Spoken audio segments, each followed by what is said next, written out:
மானமுள்ள பொண்ணு இன்னு மதுரையில கேட்டாக. அது மாதிரி என்ன பக்காமாசு கட்சி இன்னு பாஜக கூட்டாக என்ன பாடையில ஏத்த பார்த்தாக.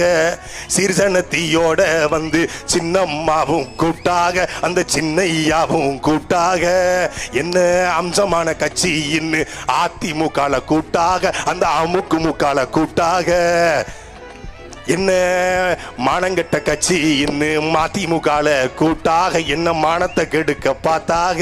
என்ன வீணா போன கட்சி இன்னும் விசிகால கூட்டாக என்ன வீணடிக்க பார்த்தாக. எல்லாம் வரும்னு காத்திருந்தேன் பனையூருல என் அதோ ஒன்னால இப்ப நான் தனியா நிக்கிறேன். என்ன பக்காமாசு கட்சி இன்னும் பாஜக கூட்டாக நல்ல பாடையில ஏத்த பார்த்தாகன்னு பாடிட்டு இருக்காப்ல.